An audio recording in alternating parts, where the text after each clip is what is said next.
Juriscast, o seu podcast jurídico. Bom dia, boa tarde, boa noite. Estamos aqui com mais um Juriscast, o seu podcast jurídico. No dia de hoje, a gente está aqui com uma convidada mega especial, a doutora Ana Carolina Torres, e a gente vai falar sobre um tema, além de importantíssimo, né? Algo que está super na moda também, que precisa ser conversado, precisa ser discutido e, acima de tudo, precisa ser esclarecido. Hoje o tema do nosso Juriscast é a mulher no mercado jurídico. Doutora Ana Carolina Torres, seja bem-vinda! Olá, bom dia, boa tarde, boa noite para todos. Muito obrigada pela oportunidade, é sempre uma satisfação estar com vocês. Legal, do lado de cá estamos eu, Thiago Facchini, e o meu colega Antônio. Bom dia, boa tarde, boa noite, Antônio. Bom dia, boa tarde, boa noite, bom dia, Facchini, bom dia, doutora. Show de bola! Para quem ainda não tem acompanhado os nossos episódios do Juriscast, nós somos um podcast jurídico. Você pode ouvi-lo durante o dia, a tarde ou a noite, onde quer que você esteja, na academia, no carro, no trânsito, em casa. Por isso esse nosso bom dia, boa tarde, boa noite, porque a gente sabe que os nossos ouvintes estão a toda hora, em todo lugar. Bom, vamos começar então o nosso bate-papo. Como sempre, a gente tem uma pessoa do ramo jurídico, né, alguma referência em determinado assunto. E por isso estamos aqui com a doutora Ana, que é uma referência no assunto, e ao longo do nosso papo vocês vão entender o porquê, caso ainda não a conheçam, né? Vamos lá. Doutora, como a gente está falando aí sobre a mulher no mercado jurídico, e a gente tem tido cada vez mais espaço na mídia para a mulher como um todo, a gente tem discutido e falado muito, é um assunto que a gente pode dizer que hoje em dia é popular, a mulher na mídia, né, e o espaço e o direito que ela tem, né? Uhum. Hoje, né, eu queria saber da doutora, como é que você vê a mulher hoje no mercado jurídico? Porque, infelizmente, a gente sabe que, historicamente, né, o direito, ele tem uma associação quase que automática aí com falar sobre o doutor, sobre o Sim. advogado, né? Uhum. A advogada, em específico, na nomenclatura, acaba meio que ficando em segundo plano, mesmo que as pessoas não saibam que as mulheres já representam 51%, né? Já são a maioria, né? Já representam a maioria aí do público, né, das profissionais da área jurídica, segundo um levantamento aí do Conjur em 2016. Como é que a doutora vê o cenário, né, para essas mulheres, para essas profissionais do direito hoje em dia? Como é que está e o que a senhora pensa sobre isso? Não tá fácil. Eu acho que é importante contar um pouquinho da minha história, até para entender onde é que nós chegamos e o que nós temos feito, principalmente aqui no sul do país, né? Legal. Eu sou de Porto Alegre, aqui do Rio Grande do Sul. Eu comecei a minha carreira dentro de departamentos jurídicos de empresas. Felizmente passei por grandes empresas muito jovem. Trabalhava já na empresa antes de me formar. Quando eu me formei, tive a oportunidade de criar o departamento jurídico com 25 anos, né? Isso faz algum tempo atrás. Mas, enfim, o que naquela meses, época... Né? Alguns meses, uns dias atrás. Quem me dera. Mas, enfim, naquela época... Na verdade, o que acontecia quando não corria alguma coisa bem na minha carreira, por algum motivo, alguma oportunidade não me era dada, alguma situação assim, a minha tendência natural era pensar que a culpa era minha. Pura e simplesmente, né? A culpa era minha, alguma dificuldade minha, alguma incapacidade no momento, enfim. Na verdade, nem pensava sobre esse conceito de ser mulher. Na verdade, eu ficava até bem quietinha para, de repente, ninguém nem prestasse atenção, nem percebesse da minha condição, né? Sim, era meses muito curioso. atrás, às vezes, talvez fosse um tabu, né, falar sobre isso. Não, era horroroso, na verdade, entendeu? O conceito de feminismo era o feminismo de queimar sutiã, era o feminismo de que não gostam de homens, né? Então, assim, muito pesado. Era uma situação muito pesada. E, na verdade, a ideia corrente, que infelizmente ainda existe muito forte, é que ser feminista é feio, certo? E isso é o grande paradigma que a gente tem que quebrar. E o principal, que o trabalho todo já foi feito no passado. Que quando as sufragistas conseguiram um voto, quando isso já teria sido feito, e hoje nós não temos mais problema nenhum. Afinal, a gente, uma média de anos de estudo por gênero no Brasil, que teve em 2013, o IBGE fez uma análise, as mulheres têm em média 7,9 anos de estudo, enquanto os homens têm 7,5. Então, assim, se a mulher estuda mais, se ela já é maioria no mercado de trabalho, a gente não tem mais esse problema. E isso era o conceito pacífico. E realmente eu posso te dizer com muita tranquilidade, Tiago, que era essa a ideia que eu também tinha. Certo. Então, assim, sim, nós podemos, e acabou o assunto. E quando acontecia alguma coisa, o problema era eu. Definitivamente era alguma situação de uma falha minha, antes de qualquer outra coisa. Era uma percepção tua, assim, você se via dessa forma, assim, não só o ambiente talvez te forçasse a se ver assim, você também se via como a crer que não, o fato de ter mulher capaz. Na verdade, é estranho, porque a gente sequer pensa sobre isso. Uhum. Quando acontece alguma coisa, é como se sempre foi assim, ou é assim mesmo, ou tu não percebe esse machismo, que é o que eu sempre falo, que é o que é mais difícil de lutar. Quando tu estás numa guerra civil, tu sabe o que fazer para te defender. Quando são pequenas situações urbanas, é muito mais difícil a defesa. E é isso que acontece em relação ao feminismo, Tiago, e as situações de não empoderamento feminino. É tão sutil, é tão singelo, é tão delicado a situação, que tu te coloca numa situação que a culpa é tua, sabe? Sem querer entrar no assunto, mas vamos falar de violência sexual. Não, mas a culpa foi minha, eu que estava de saia curta, ou enfim. Então, assim, esses são os detalhes que prejudicam. Entendi. Mas, desculpa. Não, fica à vontade, continua o teu raciocínio. Um dia eu ganhei um livro chamado Faça Acontecer, da Sheryl Sandberg, que é a mais alta executiva do Facebook, tá?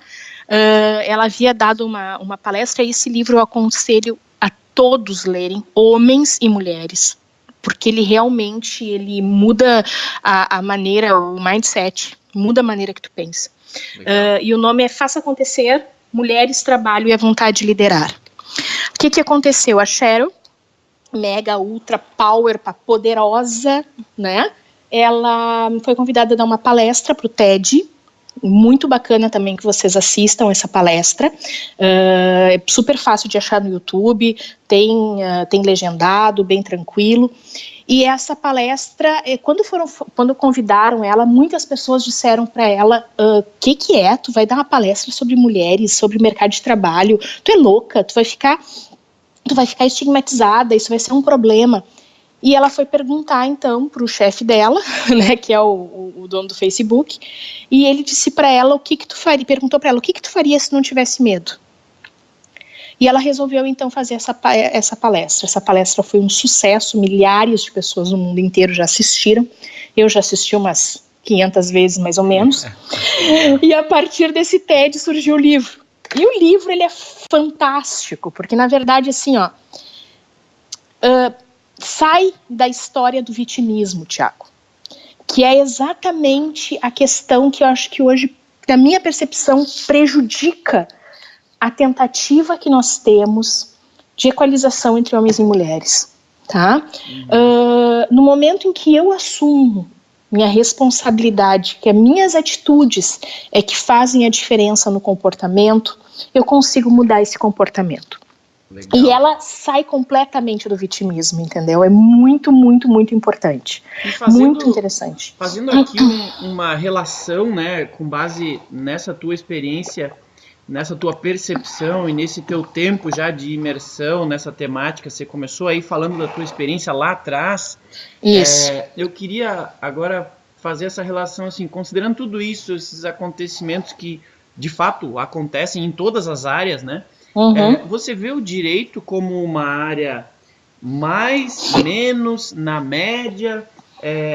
com relação a esse respeito, essa equalização do direito feminino. O direito é uma área muito machista, na sua opinião? Sim.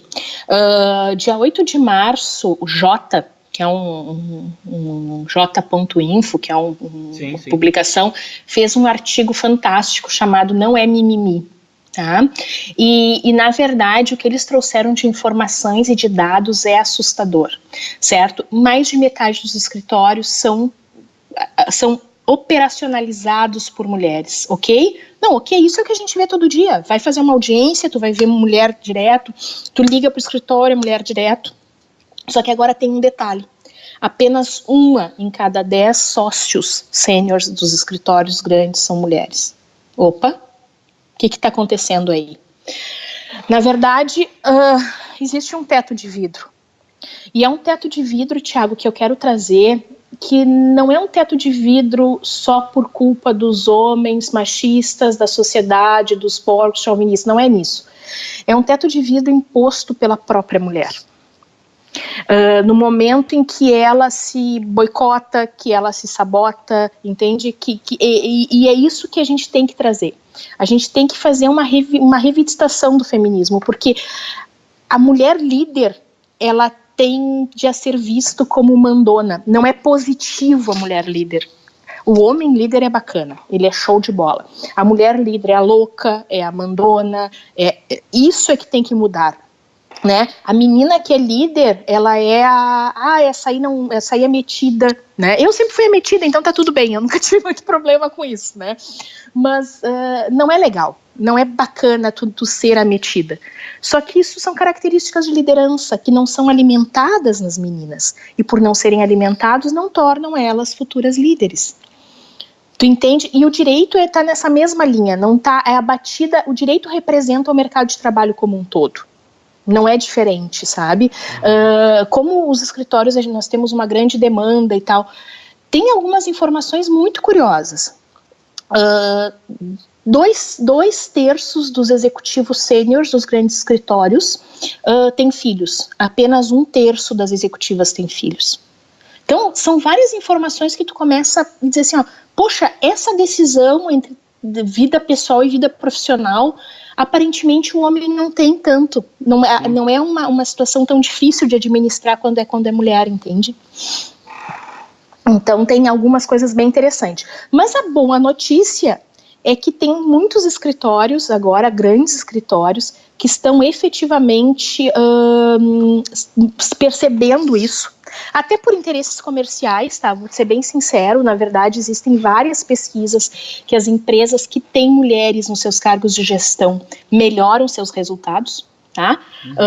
Com 30% de líderes femininas, incremento na margem líquida chega a 6 pontos percentuais. Certo? E também pelas empresas que contratam esses grandes escritórios, muitas delas já têm políticas de gênero. E o que faz? Um dos requisitos lá na RFP para contratar o escritório é a quantidade de mulheres no board do escritório, né? Então, está havendo movimentos. Legal, mas não são movimentos que são de graça, entende? Eles não vão acontecer por si só. Porque se a gente continuar esperando organicamente a equalização da desigualdade salarial, nós vamos ter em 2085 não vai ter mais desigualdade salarial. Se organicamente nós aguardarmos as mulheres ocuparem 50% dos cargos de diretoria, isso vai acontecer em 2126. É uma luta constante e diária, né? E mais, assim, é uma luta nossa conosco. Muito fantástico, assim, porque a gente não espera nada de ninguém, a gente tem que mudar a si mesmo, né? Sim, tem uma frase, inclusive tua, né, de tua autoria, que diz o seguinte: o machismo está nos pequenos detalhes e por isso é tão difícil de combater. E nem sempre o machismo vem só dos homens, pelo que você fala, né? Às vezes a gente tem aí vocês mulheres talvez tenham uma carga histórica aí que vem junto, né? Vem junto, vem da própria mulher. Isso é por isso que eu falo tanto, assim, chego a me emocionar quando eu falo sobre o livro da Cheryl, de quanto ele mudou realmente a minha vida. Porque ele fez eu perceber o quanto eu mesma era machista. Tem uma parte fantástica que ela conta de uma história de sentar à mesa. Ela tem vários insights fantásticos, né? E o sentar à mesa é um bem importante que ela traz. O que ela fala? Ela conta uma vez em que ela estava recebendo grandes executivos, né, lá no Facebook. Chegou homens e mulheres. Os homens todos sentaram na mesa principal. Era uma sala de reuniões com a mesa principal e mesas laterais. As mulheres todas sentaram na mesa lateral. E ela chamava: venham, sentem aqui comigo. É importante, venham aqui. E elas faziam um sinalzinho que não, estava bem onde elas estavam. Qual é o problema disso? Aparentemente nenhum, né? Elas estavam sentadas ali, estavam participando da reunião. Mas a questão é que ninguém vira presidente de uma corporação sentando na mesa ao lado. Certo?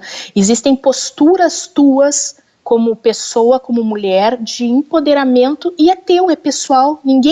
Ela estava sendo convidada para sentar na mesa principal, mas elas não queriam. Porque em algum momento histórico de uma formação, aquilo ali não pegava bem para a mulher. E aí que tá a grande sacada. Então o que tu começa a ler o livro, enfim, o que eu percebi, por exemplo, que eu fazia, eu que já tinha passado por tudo que eu passei, enfim, eu percebi que nas reuniões de negócios eu dava muito mais atenção quando os homens falavam do que quando as mulheres falavam. Eu fiz isso, imagino que os outros não fazem. Eu me pego às vezes dizendo, aquela lá é uma louca. Por que eu tô fazendo isso, entende? Por isso é a sutileza. E o machismo vem de todos os lados. O nosso também. E daí é que é a questão, assim, que eu realmente luto muito contra, é não botar esse papel contra os homens. Entendeu? A gente tem que fazer o nosso trabalho de casa primeiro. É como se fosse máscara de oxigênio quando cai no avião, sabe? Quando eles contam, primeiro coloquem a máscara em você e depois ajude o outro. É uma questão evolutiva, né? Exatamente, porque quando tu tá sabendo que tu tá e tá sabendo o que tu tá fazendo, tu vai ter condições muito melhores de ajudar o outro também a superar a situação. Falando em evolução aqui, o Antônio estava até aqui me cutucando que ele tá doido para falar. Então, já que a gente está falando disso, a partir do momento assim que a mulher advogada ela percebe que ela está sendo vítima de machismo no trabalho, como que ela pode reagir? E no sentido contrário, né, o advogado, quando ele percebe que ele está cometendo machismo, que tipo de atitude ele pode evitar para que esse tipo de situação não aconteça? Olha, a mulher é uma questão muito de posicionamento pessoal, né? De saber até onde tu vai, até onde tu vai aceitar essa situação também, né? Porque, de novo, vamos lá, os detalhes. Vamos dar um exemplo ridículo de machismo do dia a dia, tá? Coisa super simples. Inúmeras vezes eu sou advogada da empresa, tá? Eu sou executiva da empresa, eu sento à mesa com vários outros executivos, olham para mim e perguntam: tu faz a ata para nós? Não é pela questão do cargo que eles querem, por ser jurídico. Não, eles querem porque naturalmente a mulher tem esse viés de ela vai prestar a assistência da reunião. Qual é que é a posição adequada? Só que tu tem que estar muito bem contigo mesmo para fazer isso, entende? Isso que é importante a gente ter esse caminho. Tu tem que saber o que tu tá fazendo para tu poder dar esse tipo de resposta, como por exemplo, desculpa, mas eu vou ter que dar assessoria jurídica agora, eu não vou ter condições de fazer ata ao mesmo tempo. Porque a tendência natural da mulher é ir lá e fazer ata. E não tem problema nenhum se um dia ela fizer a ata. Não tem problema, não é errado não fazer ou deixar de fazer. A questão é, por que é ela que vai fazer? Então vamos estabelecer um rodízio, cada um faz uma semana ata, enfim. Mas não, isso cria um estereótipo. E o homem daí eu acredito, daí fica mais difícil, né? Como é que eu vou te dizer? Ele tem que tentar o máximo de vezes possível entender como é que funciona essa questão do feminismo no dia a dia. Porque eu imagino que deva ser muito difícil para vocês entenderem isso. e de coração aberto eu falo isso. Por quê? Porque da mesma forma que para mim, que tenho pele clara, é muito difícil entender um preconceito racial.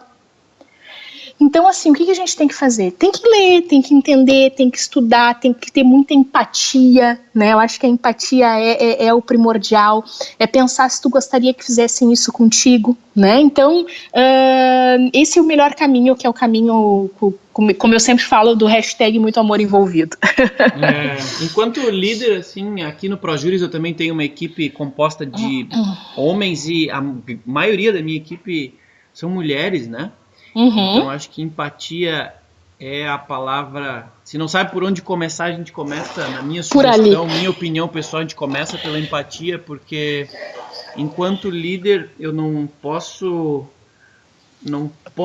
tratar uma pessoa diferente da outra, e eu não posso tratar uma pessoa de um jeito diferente como eu gostaria de ser tratado, independente de qualquer outro fator, mas é um exercício diário, óbvio. Quanto mais a gente repete algo, mais fácil fica ter isso no nosso dia a dia, ter isso transformado num hábito.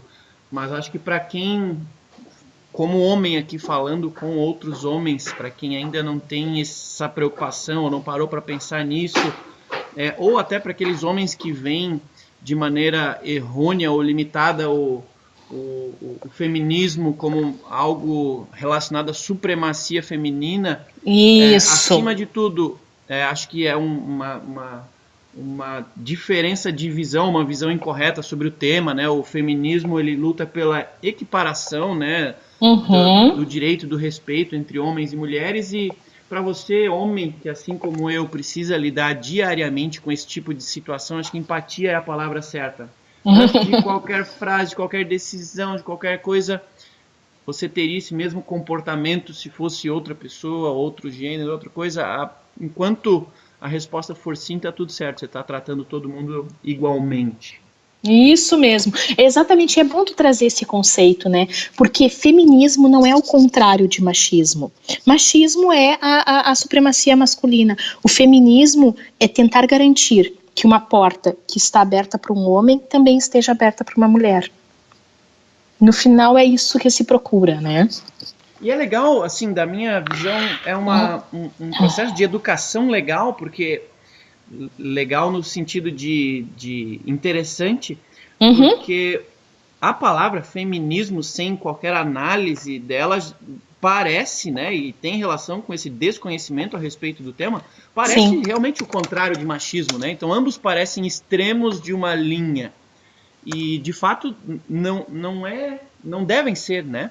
A gente tem que sempre buscar a equiparação, a igualdade, o respeito mútuo e contínuo.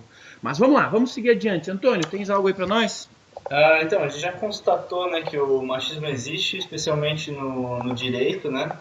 Mas ainda assim, a doutora tem uma carreira de sucesso já.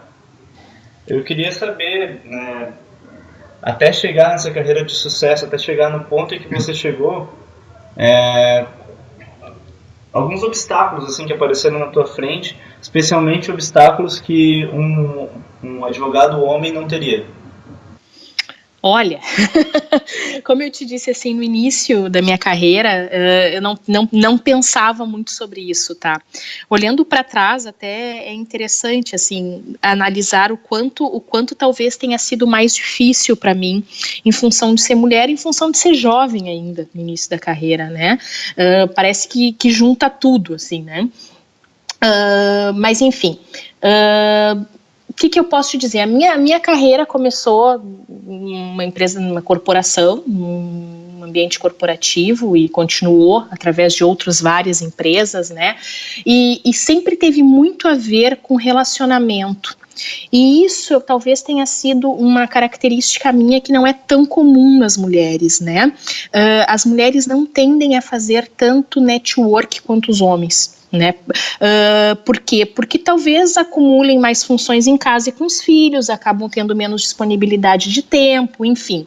Mas isso sempre, eu tenho certeza que até hoje foi o grande impulsionador da minha carreira, a minha capacidade de gerar oportunidades, de conhecimento, de conexão com as pessoas, de desenvolvimento de equipes, enfim, através dessas conexões. E isso é o que eu tento hoje passar para as mulheres mais jovens ou as mulheres que tentam entrar assim e ter mais sucesso na sua carreira no mercado de trabalho. Eu considero isso meu fator primordial, além de muito trabalho, naturalmente, né?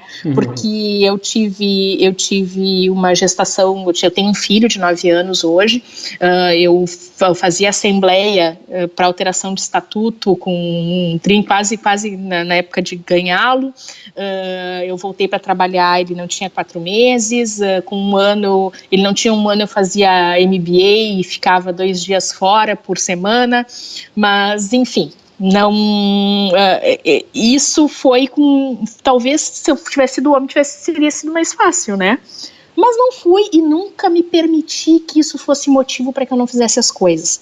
E esse é uma outra grande lição que a gente tem que passar, que não se permita que isso gere desculpa para que as coisas não aconteçam. Não é fácil, claro que não é fácil, mas ninguém disse que ia ser fácil também. Mas o importante é tu saber o que tu queres e correr atrás efetivamente dessa tua intenção. Legal. Desculpa, acabei cortando, continue. Imagina, não, certo, acabou. Bom, doutora, a gente, para quem está ouvindo agora, talvez seja ouvinte recente do Juriscast, nós lançamos também uma revista física, né, a revista ProJuris, e na edição de 2017 da revista, a gente acabou mencionando uma pesquisa mega legal realizada pela empresa Catalyst. Nessa pesquisa, né, a pesquisa constatou que empresas com mais diversidade na diretoria superam empresas com menos diversidade, né? Em 3 medidas financeiras. Então, a rentabilidade de capital de empresas com mais diversidade, né, costuma ser 53% mais alta. O rendimento de vendas costuma ser 42% mais alto. E o retorno sobre o capital investido costuma ser 66% mais alto. Né? A gente já imagina, é óbvio, tem relação com o nosso tema, mas qual o motivo em especial, qual deles, acima de tudo, faz ter esse resultado tão positivo para as empresas e para o mercado como um todo, na sua visão? Porque eu acredito que são seres que se complementem, né? Dia 7 de março, acho, foi um dia antes do Dia da Mulher, eu estive dando uma palestra na OAB sobre o assunto, e eu me lembro que estava assim, o assunto da plateia era uma situação muito desagradável que havia ocorrido com a livraria Saraiva. Uma situação bem complicada, por quê? Porque houve um anúncio de que os livros sairiam com 50% de desconto para as mulheres no Dia Internacional da Mulher, e depois a identificação dos livros que teriam desconto eram livros vinculados à culinária, à fitness, algumas coisas assim, não vinculados às ciências como um todo, e não vinculados, por exemplo, ao direito. Vamos dizer assim, separaram livros, entre aspas, de mulher. Eu lembro que no dia nós conversávamos sobre, será que, porque foi um tiro que saiu pela culatra, eu entendo que a intenção da Saraiva foi a melhor do mundo, de fazer realmente uma campanha bacana, mas não teve a visão de hoje em relação à questão da mulher, certo? O que a gente conversando percebeu? Será que se tivesse alguma mulher, eu não sei, tá? Foi na hora uma discussão, será que tinha alguma mulher no board da empresa quando foi tomada essa decisão? Esse tipo de situações é que talvez fique mais fácil de administrar quando tu tenhas a outra visão, uma outra percepção, tu enxerga de um outro ângulo uma situação que está posta. Os homens enxergam de uma maneira, as mulheres vão enxergar de outra, e essa complementariedade é que vai fazer com que as empresas tenham mais sucesso, tenho convicção disso. Legal. Porque na verdade assim, em nenhum momento a gente está dizendo assim, eu quero mulher, eu quero que tenha 100% das mulheres no topo, porque vai ser um problema também, né? O que a gente traz muito é que todo mundo possa optar por ser o que é, porque para o homem também é difícil. Eu fico pensando, um homem que resolve ser do lar, eu imagino o tamanho do preconceito e o tamanho da dificuldade que ele vai ter, assim, não, eu vou criar meus filhos em casa. o que ele vai passar de trabalho. Então é isso que a gente quer trazer, que todos possamos, de uma forma ou outra, escolher tomar nossas decisões sem esses prévias determinações que a sociedade toma por nós. Legal. Pessoalmente é tão gostoso falar falar sobre esse tema, né? A gente aqui no Juriscast, o propósito do Juriscast, obviamente, é conversar com pessoas relacionadas ao âmbito jurídico, mas em especial no tema de hoje, e com a experiência que a doutora tem, a gente está aqui ouvindo, interagindo, mas com um sorriso no rosto, porque eu particularmente estou me sentindo ajudando ainda mais nessa causa, educando, né, e levando essa mensagem adiante para nossa audiência, que a gente sabe que é gigante, de milhares de pessoas. Então, às vezes, se a gente demorar um pouquinho para responder, talvez a gente também embasbacado aqui, né, assimilando tudo e mais, por mais que a gente já tenha uma consciência sobre o tema, assim, cara, é sempre muito legal a gente ouvir, interpretar e assimilar esse tipo de conhecimento e de informação que nada mais, nada menos nos torna seres humanos melhores. É que cai fichas, né? Cai fichas, tu lembra, poxa, aquela vez que eu fiz isso, meu Deus do céu, eu não acredito que eu fiz isso. Começa a acontecer umas coisas assim, né? É isso mesmo. Inclusive por ser um tema muito universal, assim, né? Então, é possível até que a audiência se pergunte, né, um tema tão universal como o direito da mulher, porque a gente chamou especificamente a doutora Ana Carolina Torres para falar sobre. E para quem não sabe, a doutora Ana Carolina é uma das fundadoras do programa Women in Law Mentoring Brasil. A gente pode falar um pouquinho dele, Thiago? Claro, vamos lá. Quero. Conta pra gente, doutora, um resuminho do que é o programa, né, e quando e como que ele começou? Como é que foi essa história? Nossa, o Women in Law Mentoring Brasil, que é o WLM, que a gente chama carinhosamente, é o meu filho do coração, assim, não é meu filho, mas é um amor eterno, né? O WLM realmente começou do livro, de novo. Um dia eu encontrei a Raquel, a nossa presidente atual, num evento, e ela me falou: tu já leu o livro da Charles? Já li. Nossa, eu sabia, porque nós precisamos sentar para conversar, enfim. E a gente começou, eu e mais outras 2 colegas, nós éramos 4 no início, bem no início, assim, o embrião mesmo, nos reunimos para sentar para conversar sobre esses papéis. Só que sentar para conversar e ler texto é muito, muito pouco palpável, né? E nosso interesse realmente era fazer a diferença.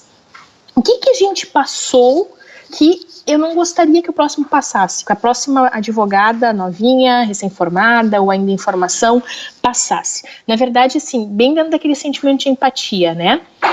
Bom, a mulher não está chegando no final da sua trajetória porque acaba ficando no meio do caminho por diversos fatores. Eu quero fazer com que ela consiga ir mais adiante. Então, nós sentamos e conversamos, enfim, surgiu a ideia de montar um programa de mentoria para jovens advogadas. Dentro de um conceito assim muito caseiro de vamos estudar, vamos tentar conhecer o que é isso, porque eu tinha participado de um programa numa empresa que eu trabalhei anteriormente, mas eu sou uma mentora, não tinha formação, nenhuma de nós tem uma formação. Agora até eu tenho um pouco que eu fiz uma formação em mentor e fui acabando me especializando nessa área porque ela é apaixonante, né? Então, juntamos algumas profissionais de mercado sêniors, aproximadamente 9 profissionais, conseguimos uma profissional que trabalhava com essa área, tudo a título gratuito, tudo só realmente o nosso interesse em fazer esse mundo um pouco melhor.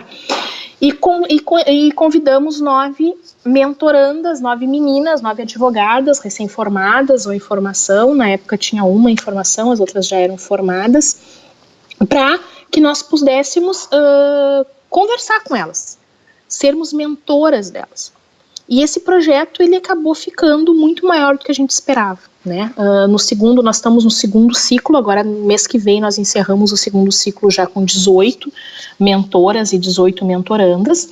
A nossa ideia, então, a nossa meta, a gente montou já uma pessoa jurídica, que é o WLM, tá? Que é uma associação, e nós queremos chegar a 32 mentoras e 32 mentoradas. Nós estamos com muito acesso às faculdades de Direito. Ontem teve um evento fantástico aqui na PUC do Rio Grande do Sul, onde 2 mentoras e 2 mentoradas foram lá apresentar, né, o projeto. Foi um sucesso. A gente está procurando em eventos, artigos, notícias. Eu estou aqui conversando com vocês também para divulgar nosso programa. E em outubro de 2017 é que a gente quer realizar o primeiro congresso sobre o tema, um congresso internacional. Estamos organizando esse evento que vai ser fantástico, né? Que vai falar sobre diversidade. Por quê? Porque a gente tenta fugir muito desse nosso, falar assim, feminismo, tal, porque isso afasta as pessoas, né? Então a gente vai falar sobre diversidade nesse evento e dentro desse conceito que tu referiste de, poxa, por que vale a pena ter diversidade nas empresas? Ou nos escritórios, ou no que quer que seja. Vale a pena porque dá lucro. Dá lucro, dá resultados melhores, vai melhorar. Então, dia 5 de outubro, anotem aí nas suas agendas em Porto Alegre, vai acontecer o primeiro Fórum Women in Law Mentoring Brasil, Diversidade e Complementariedade, uma nova inteligência jurídica. Nosso interesse é fazer sucesso. E como faz para se inscrever? Ainda estamos só fazendo um save the date, tá? Só estamos divulgando assim, ainda não temos as inscrições, estamos atrás de patrocínio por enquanto, estamos em contato aí com os grandes escritórios. Quem tiver interesse pode entrar em contato comigo também, pois a gente pode deixar meus dados, enfim, mas a ideia é fazer esse evento na Federação aqui em Porto Alegre, no Palácio do Comércio. Estamos fechando isso e fazer um grande movimento. Vai ser um evento de dia inteiro falando sobre essa nova inteligência jurídica. Percebam bem, a gente não está falando de feminismo, a gente não está falando de supremacia da mulher, a gente quer falar sobre diversidade e sobre a potencialidade dos resultados que podemos ter quando a gente conseguir unir esses dois gêneros de uma maneira igual, assim. Legal, e para quem está ouvindo, ficou interessado em qualquer um dos materiais que a gente conversou aqui, na descrição desse áudio, se você estiver ouvindo no YouTube, aí na descrição do vídeo, a gente vai colocar aí para você o link, né, para o livro que a doutora mencionou na sua conversa, o link para a revista ProJuris que a gente mencionou também, o link para você encontrar o WLM lá no Facebook, e conforme a gente tiver informações sobre o congresso aí de outubro, sobre diversidade lá em Porto Alegre, a gente também vai estar atualizando essas informações para que ninguém fique aí de fora dessas iniciativas tão legais. Doutora, como é que funciona então para quem estiver interessado em conhecer e participar do Women in Law Mentoring Brasil? Como que funciona para se inscrever e como é que é esse processo de coaching? Tá, primeira questão, assim, nós recebemos inscrições via Facebook, elas serão abertas provavelmente em junho ou em julho, então quem tem interesse, curte lá nossa página e acompanha os movimentos que nós iremos então abrir as oportunidades. Nós receberemos os currículos de mentoras e de mentoradas, faremos a análise, então, num segundo momento será feita uma reunião presencial com todas, em que essas mentoras se apresentam para as mentoradas, uma pequena apresentação. Olha, meu nome é Ana Carolina, eu sou advogada há tantos anos, eu tenho um filho, eu trabalho em empresa, um pequeno resumo da tua história. Uhum. E a partir dali, as mentorandas, elas escolhem 3 nomes, são feitas as conexões entre elas para saber quem vai ser a dupla daquele ano. O programa trabalha por 1 ano, são encontros mensais, de aproximadamente 2 horas ou mais, mas a gente acaba se falando durante o mês, com certeza, em que essa mentora ajuda a mentoranda a conquistar os seus objetivos profissionais. Legal. E o programa, a mentoria é diferente do coaching, eu acho que isso também é bem importante a gente trazer, tá? o coaching, ele tem um processo diferente, no seguinte sentido, ele usa o que tu próprio tem, da tua condição, certo?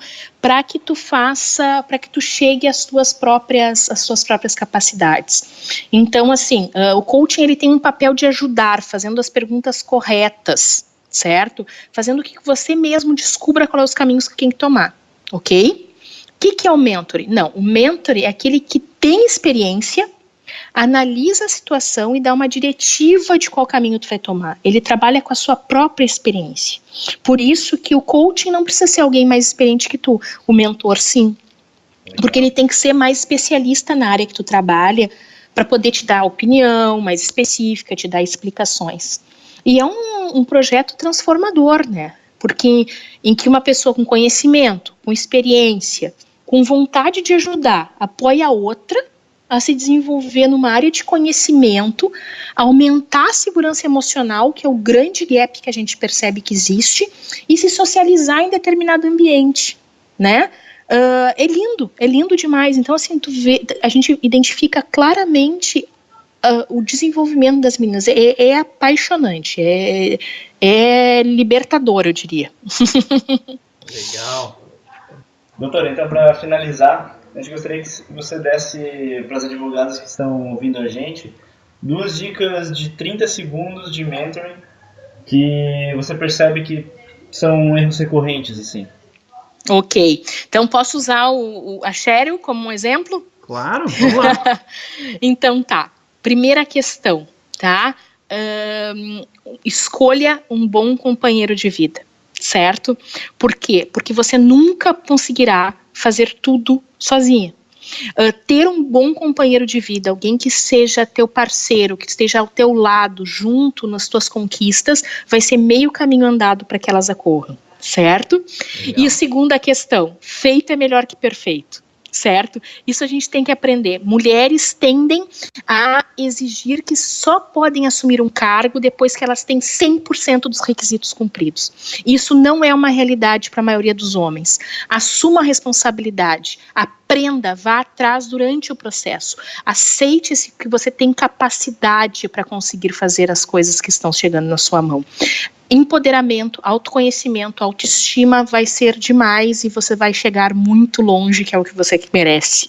Tá certo? Show de bola!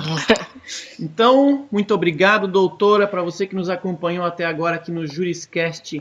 A gente tem certeza que você aproveitou cada segundo desse delicioso bate-papo. Tá? Novamente, doutora Ana Carolina Tavares Torres, muitíssimo obrigado.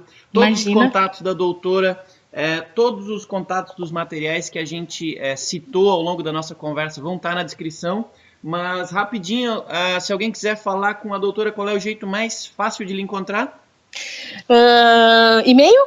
Eu tô com meu e-mail pessoal, anacarolinatetores@yahoo.com.br, ou o e-mail do WLM, que é ana.carolina@wlm.com. Ok? Show de bola, obrigado, doutora. Tá, imagina, foi uma satisfação ter conversado com vocês. Fico sempre à disposição aí, se surgirem questões após, fico à vontade para respondê-las. Com certeza a gente vai conversar em breve e muito. Tenho certeza que esse tipo de colaboração e de assunto precisa ser revisto recorrentemente para que a gente tenha uma aceleração nessa mudança cultural tão necessária no Brasil e no mundo, né? Combinado então, meninos. Estou à disposição. Um grande abraço, hein? Valeu. Show de bola, pessoal. O nosso Juriscast fica aqui por hoje. Daqui a uma semaninha, mais um tema jurídico para você. Antônio, últimas palavras? Primeiro, te agradecer por estar aqui comigo, agradecer, doutora, pela disponibilidade, pelo tempo, pelo conhecimento também e pela paciência em conversar com a gente sobre esse tema. Legal, galera. Bom dia, boa tarde, boa noite para você. Que o seu dia continue sendo maravilhoso e até o próximo Juriscast, o seu podcast jurídico. Você ouviu o Juriscast, produção e oferecimento da ProJuris, líder no desenvolvimento de software jurídico para departamentos jurídicos de grandes empresas e escritórios de advocacia. Conheça mais em projuris.com.br.